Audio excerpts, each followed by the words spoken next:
Welcome back to Mad Hatter's Civil War history.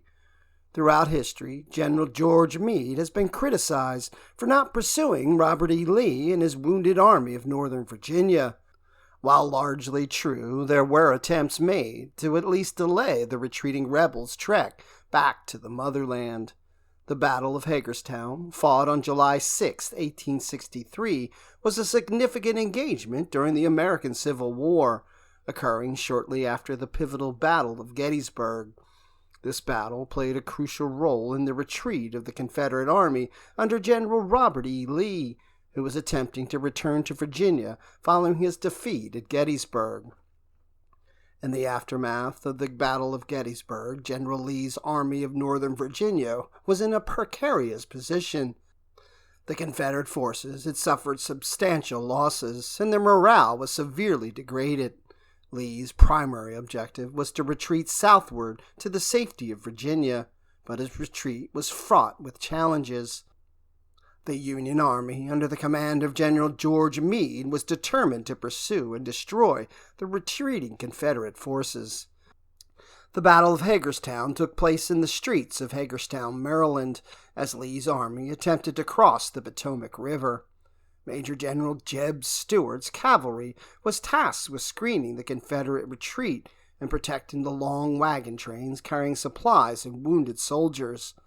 The Union cavalry, led by General Judson Kilpatrick, engaged Stuart's forces in a fierce and chaotic battle.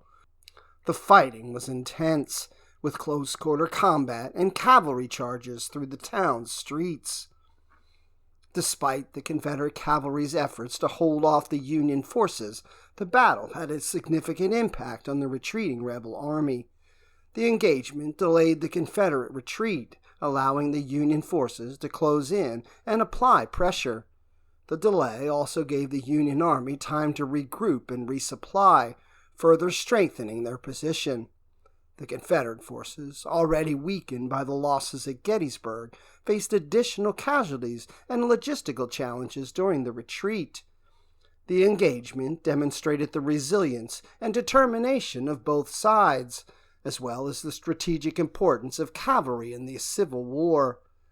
Ultimately, the battle contributed to the overall weakening of the Confederate forces, making it more difficult for them to regroup and mount a successful defense in subsequent engagements.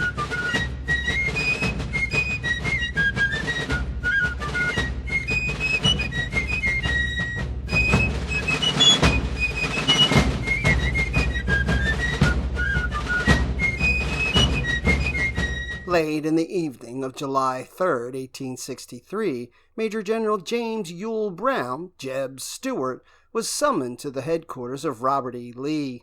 3 days of combat had inflicted heavy losses on Lee's Army of Northern Virginia, and Lee needed to discuss his retreat from Gettysburg with the chief of his cavalry. Lee selected 2 routes. His ambulance train would head west with a heavy escort of cavalry and artillery, cross South Mountain via Cashtown Pass, and turn south for Williamsport, Maryland, on the Potomac River. Lee's main army and the vital grains and livestock secured from the invasion would head south to Hagerstown, Maryland, crossing South Mountain and Monterey Pass. At Hagerstown, his troops and trains would depart for either the established fort at Williamsport or a pontoon bridge waiting downstream at Falling Waters. The length of the Confederate trains was staggering. With captured stores and livestock, the quartermaster train alone stretched 40 miles and was given a 15-hour head start for the retreat. Lee needed Stuart to screen his eastern flank and secure the multiple passes over South Mountain. If Stuart could hold his flank, Lee's troops and trains might make it back to Virginia. A veteran of Stuart's brigades who spotted rebel wagons moving south early the next morning remarked, "That looks like a mouse," meaning such a sight never followed a success. These were apt words indeed. Lee's army was turning on its heels. On the following morning, July 4th, General Meade received word that Confederate wagons were retreating from Gettysburg, proof positive his Army of the Potomac had won a major victory. Conventional military wisdom called for launching an all-out pursuit to destroy the retreating army. But the reality was that, though Meade's army had indeed won a clear and substantial victory, 3 days of combat at Gettysburg had inflicted nearly 30% casualties on Meade's troops, and his soldiers needed refitting and ammunition. In addition, he'd lost 1,500 artillery horses and nearly 400 mules. The horses that survived had subsisted on little more than grass the prior week, and this, coupled with the recent march up from Virginia, left many mounts depleted and in need of a rest and proper feed. A case in point was General John Buford's 1st Cavalry Division. 2/3 of his horses were in such sad shape that on the 2nd day of the battle they were rotated out of the lines. In short, the Army of the Potomac lacked the ready horsepower required to go after Lee's forces. Instead, Meade sent his available cavalry forward to scout Lee's retreat and cut his trains.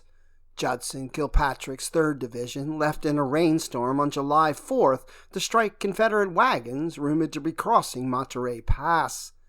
Kilpatrick, 27, was impulsive, acerbic, and a natural brawler. He drove his men through the heavy rain and captured 300 wagons and 1,000 prisoners in a galling night attack at the mountain pass. Kilpatrick collected his spoils, and rather than turn back for Gettysburg, he moved south for Smithsburg, Maryland, long before the sun came up.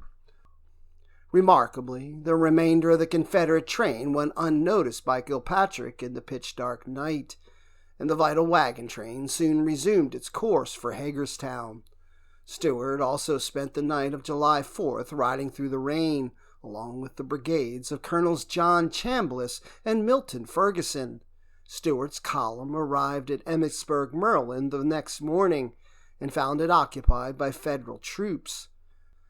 Stuart and his troopers made quick work of the Federals and captured the town along with 60 Union soldiers.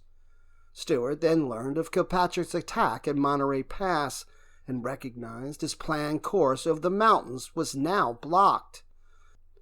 After questioning his prisoners and sketching a series of local maps, Stuart crisscrossed his way past Wesley Merritt's Federal cavalry, crossed over South Mountain, and came out above Smithsburg via Raven Rock Pass.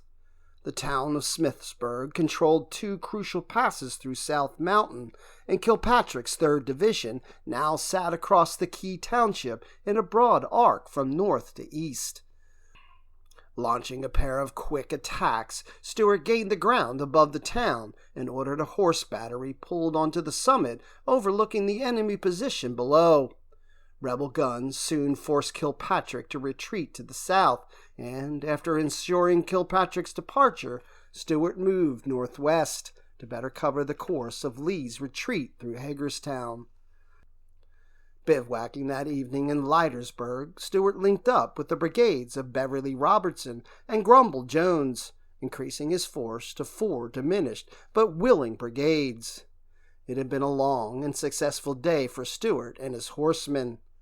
That night, he learned Lee's trains were making steady progress, having already arrived at Williamsport on the Potomac. That was the good news. The bad news was that a massive traffic jam of wagons and wounded Confederates was building on the Potomac's north bank. High water from the recent rains meant that the wagons had to be pulled across with a small cable ferry in a time-consuming process. Worse still, a Union cavalry foray had destroyed the pontoon bridge downstream of falling waters, exponentially increasing the time it would take the Confederates to cross the river, granting Meade's Federal forces even more time to sweep down and pin Lee's retreating army against the river.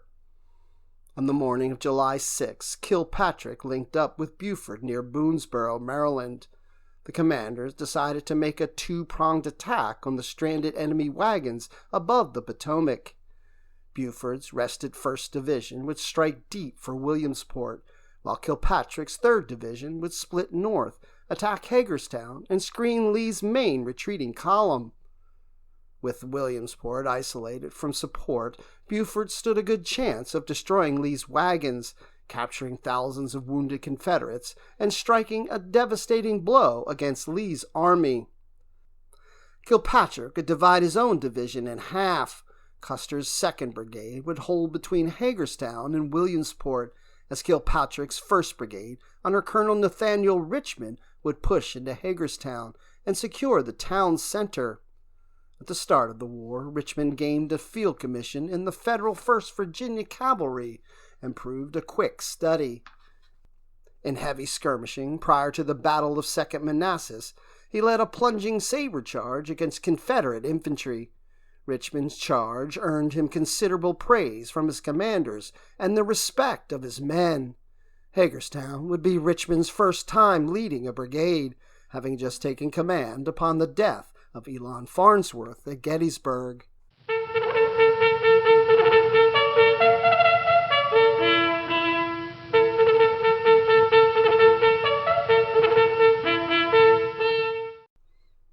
A courier woke Stuart on July 6 with a note from Lee. The commanding general reported his infantry and trains continued to move through Monterey Pass with little trouble from the enemy. In response, Stuart directed Chambliss and Robertson to march on a direct path to Hagerstown that morning, as Stuart wanted to secure this key point as soon as possible. Jones's brigade headed south to the next hamlet of Funkstown, with orders to hold there and cover the southeastern approach via the National Road in Boonesboro. Stuart then joined Ferguson's brigade on their later march for Hagerstown. Chambliss arrived in Hagerstown in time to see Lee's wagons passing through the town center on their way to Williamsport. The former commander of the 13th Virginia Cavalry, Chambliss was a West Point graduate who took over for W.H.F. Rooney Lee's brigade after the younger Lee sustained a wound at Brandy Station. He had since proved a capable commander, and all seemed well in Hagerstown, until a report arrived midday announcing a large force of Federal cavalry crossing from the south. Kilpatrick had passed south of Funkstown on his approach and turned north on the Sharpsburg Road, which ran west of Jones's position, allowing the Federals to gain a hidden approach to Hagerstown. Chambliss sent riders sprinting for Stuart with the news of the Federal approach, and then ordered Colonel Aloysius Davis and his 10th Virginia Cavalry to barricade South Potomac Street below the intersection of Franklin Street. He next ordered pickets from the 9th Virginia and the 1st Maryland to support Davis's brigade, and placed the 13th Virginia and the 5th North Carolina up at the Zion Reformed Church to act as mounted reserve. Lee's wagons, in the meantime, halted north of the town. When Chambliss's warning reached Stuart, he ordered Ferguson's brigade to take up a gallop. As Richmond's Federal brigade entered Hagerstown from the south, Ferguson's Confederate brigade appeared from the east. Turning to meet this threat, Richmond deployed Lieutenant Samuel Elder's battery near the female seminary on the southeast end of town. The Federal fire forced a quick halt in Ferguson's column, but Jones's brigade, having doubled back from Funkstown, now arrived, and Captain Chew's battery soon came into play as both batteries fired through the narrow town streets. The artillery fire was severe, recalled a Southern gunner. The range was short, and their 10-pound shrapnel whizzed fearfully and exploded all around us. Ferguson dismounted his sharpshooters and sent them forward to open on Elder's guns, forcing Elder and his supporting sharpshooters to shift their position. Elder called for more support, and sharpshooters from the 1st West Virginia came up as the battery shifted position and opened yet again, creating a stalemate in this section of the town. As Richmond turned his attention to the Confederate barricade on South Potomac Street, Captain Ulrich Dahlgren arrived and volunteered to join the attack. Ulrich, the son of Federal Rear Admiral John Dahlgren, had recently been ranging across the countryside with a hand-picked group of troopers, raiding wagons and seizing couriers behind enemy lines, like a Federal version of John Mosby. With hard work ahead, Richmond readily accepted Dahlgren's offer. Dahlgren's men, plus 2 squadrons from the 18th Pennsylvania and 1 from the 1st West Virginia, would make the attack. The Federals formed columns and made for the Confederate barricade at a trot. As the Federals increased their pace, pickets from the 9th Virginia rushed back for the barricade and unwittingly masked their comrades' fire. The lead Federals overtook the Virginia pickets, and all arrived at the same instant to crash through the rebel barrier. Unwilling to retreat, Davis ordered a countercharge. The Federals shot his horse out from under him, and the 50-year-old West Pointer fell captive as Yankees boiled over the barricade and rushed up the street on the heels of the rebel survivors. Giving way before the onslaught, Captain Frank Bond turned his 41st Marylanders onto a side street and wheeled his men about by section, quickly reversing the column's direction. As the Federals swept by, Bond launched his men back onto the street and drove them to Dahlgren's open flank. Mounted reserves from the 5th North Carolina and 13th Virginia charged the head of the Federals, and the fighting became hand-to-hand. Bond recalled Sergeant Hammond Dorsey of the 1st Maryland hewing left and right, cutting down several men. The last of them was a bugler, by this time in full flight, and as he leaned over his horse's neck, the brass bugle shielded him. Repeated blows were necessary to bring him down. Dahlgren and the rest of the Federals now fell back through the town square, and Richmond fed in Company D, 18th Pennsylvania. These troopers rushed forward on foot as sharpshooters, their carbines at right shoulder shift and moving at the quick step. The Confederates charged forward, and the Pennsylvanians opened fire, clearing a rash of saddles and rushing forward as the rebels withdrew. This halted the Confederate charge, but the buildings in the town fractured the lines of sight, isolating small pockets of combatants from one another, allowing a victory on one block to be overturned by a reverse on the next, as Chambliss rallied his men on the high ground at Zion Reformed Church. Captain Moorman's rebel horse battery now arrived at the church. As the gunners went to load, Chambliss placed sharpshooters in the church cemetery and on either side of the street, where their concentric fire forced the Federal sharpshooters back down the hill. Chambliss pressed after the Federals, and as Dahlgren moved to counter the enemy, he received a bullet through his foot. Rapidly losing blood, Dahlgren retired to the rear, and surgeons later amputated his leg below the knee.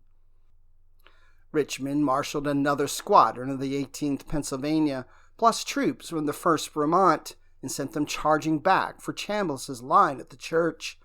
Quick in reply, Chambliss ordered a counterattack, and troopers from North Carolina, Virginia, and Maryland spurred forward with a yell. Civilian W. Jacobs watched the chaos from the rooftop of the Eagle Hotel, where he had a bird's-eye view of the fighting. The cutting and slashing was beyond description, the steel blades circling, waving, parrying, thrusting, and cutting, some reflecting the bright sunlight, others crimson and gore. The contending forces were so intermingled that sometimes 2 or more men were cutting at one. Captain Charles Snyder struck down 3 Confederates, then took a gunshot to the abdomen and a cut across the head that dropped him in the street as more rebels surged into the fight. 3 officers from the 18th Pennsylvania soon joined Snyder on the cobblestones of the square.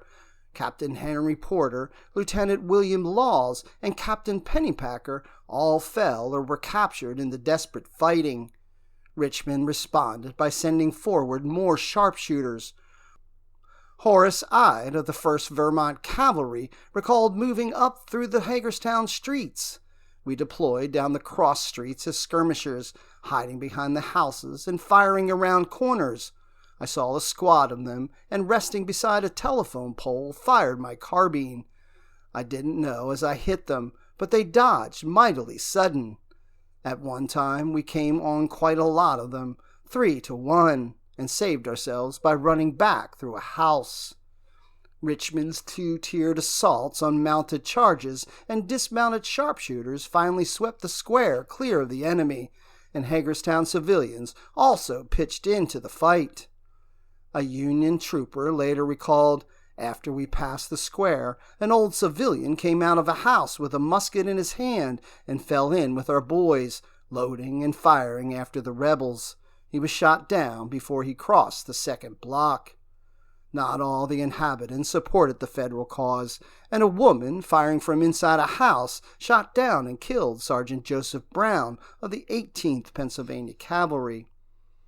Despite rebel forces perched north and east, Richmond's lone brigade still held the center of town, while Elder's battery kept the Federal east flank secure and continued trading rounds with Chew's gunners. A standoff developed in the center of Hagerstown as each side paused to regroup, and Lee's wagons remained parked above the town with no route open to Williamsport. That changed with the arrival of General Albert Iverson's North Carolina infantry.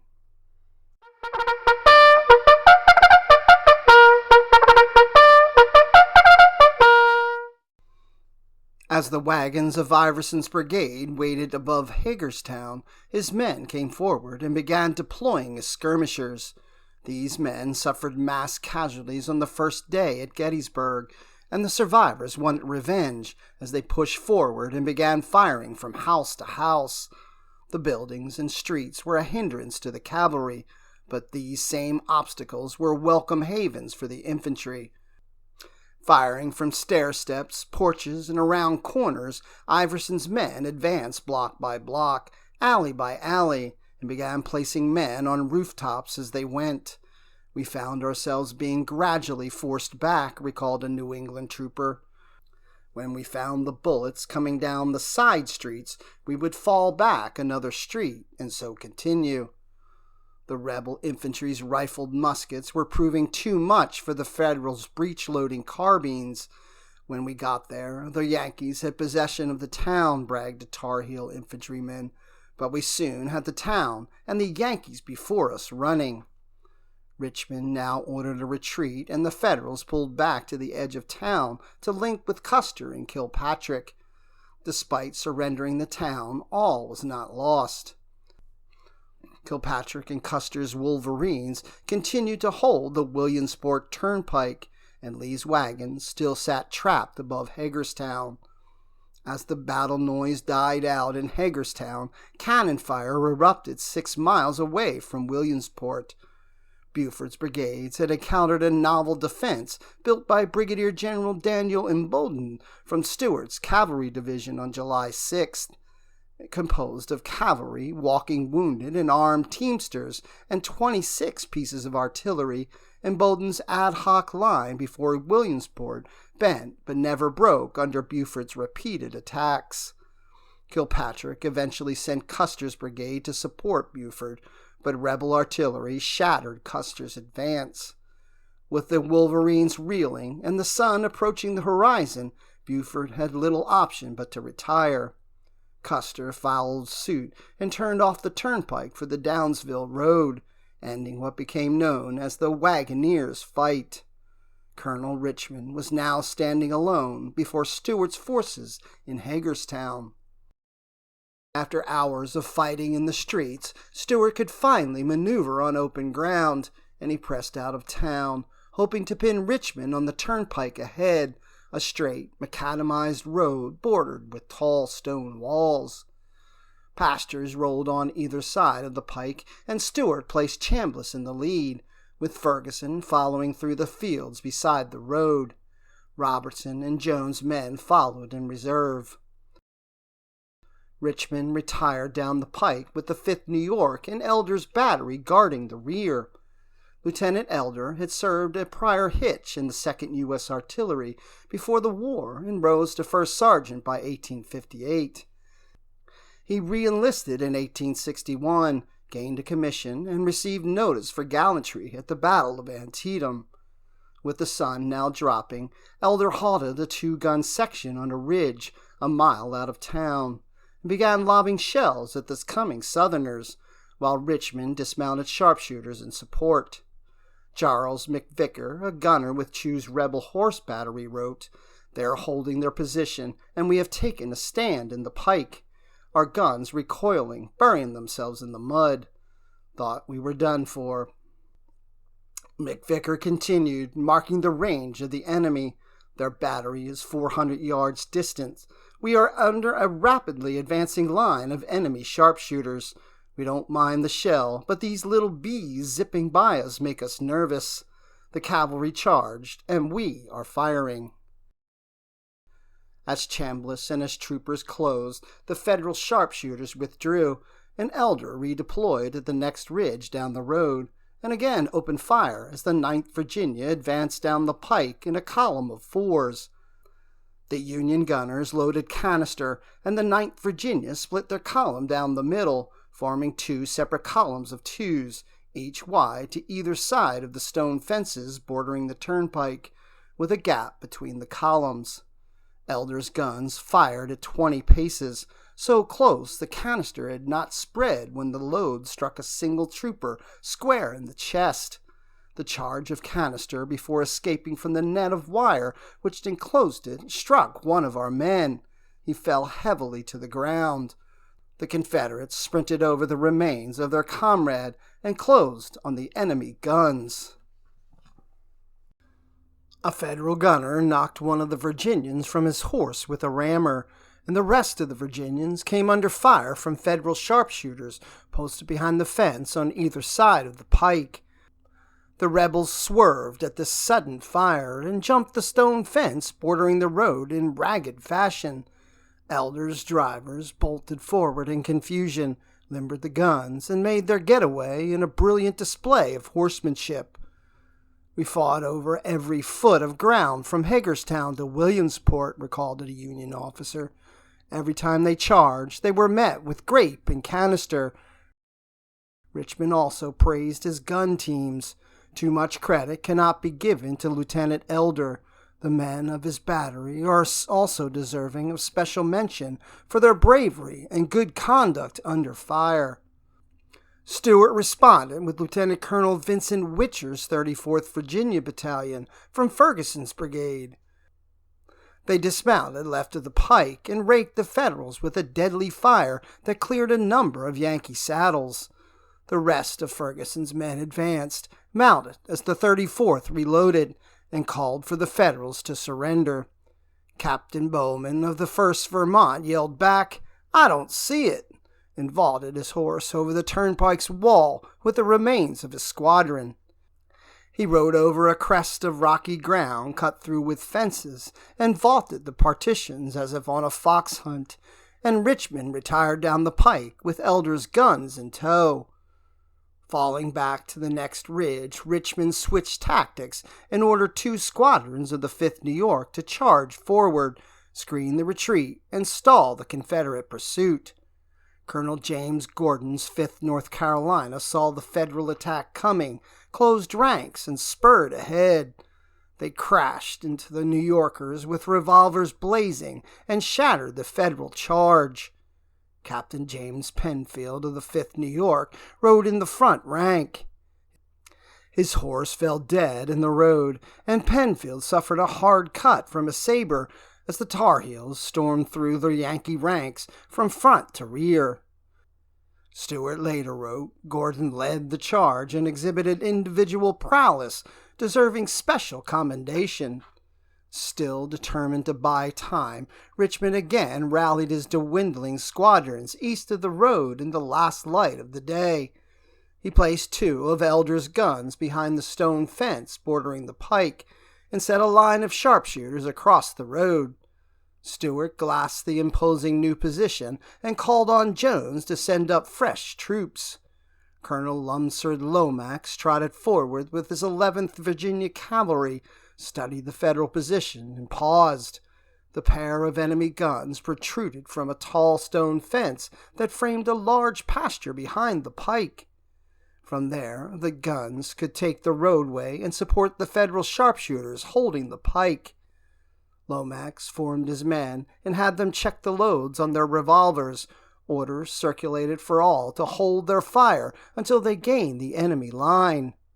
Sergeants squared the ranks a final time, and Lomax turned onto the pike in a column of fours, crested the rise, and started the charge with 200 yards to go. Lieutenant John Blue of the 11th Virginia remembered the Federals crouching behind the wall. Not a man could be seen, not a gun fired. All was silent as the grave. We well knew what this silence meant, and what to expect at any moment. Blue and his troopers rolled on, revolvers pointing skyward, bracing for the storm. It appeared to me that I was riding on a line with and looking straight into the mouth of a 12-pounder which protruded through the stone fence. It is surprising how rapid thoughts will follow each other when a person expects the next breath he draws may be his last.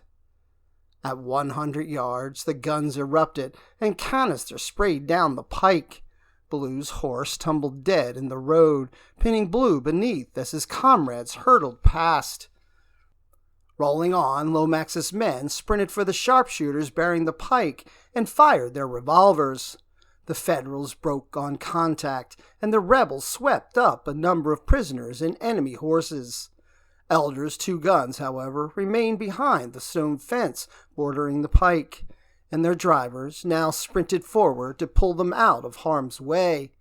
As Lomax rallied his men, he spotted 2 squadrons of Union cavalry moving to support the guns in the stone-ringed pasture. The turnpike fence provided excellent cover to the Federals, and the only way through was in a gap in the fence along the road. Both parties bolted for the opening. The Virginians determined to take the gap and the guns beyond, and the Federals determined to cover their battery. The 2 sides met just inside the wall, where the fight waxed hot and bloody.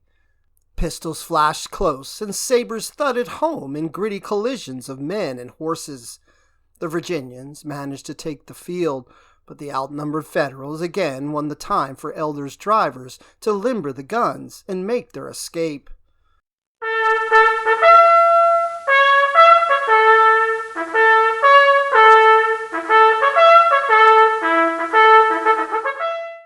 Lomax's attack swept up over 100 prisoners, and this proved the last straw for Richmond. The enemy pressed my command so closely as to throw it into considerable confusion. Worse still, Richmond now began taking fire from a Confederate horse battery just arriving from Williamsport on the turnpike. Richmond had done all anyone could expect, and more.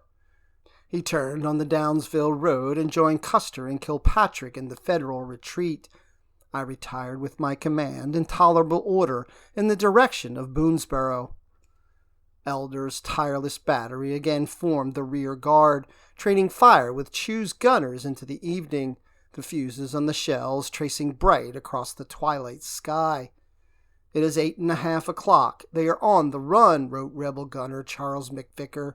"We have driven them 6 miles. This has been a very heavy division and certainly a hard fight." The Potomac continued to rise, and Lee's train still clogged the north bank, but Stewart's brigades repelled 2 Federal divisions intent on crippling the Confederate retreat, and Lee's troops were again moving south. Veterans on both sides knew the contest was far from over. Meade's army was now marching south. The Confederates remained trapped against the river, and more saddle fights would soon occur above the Potomac.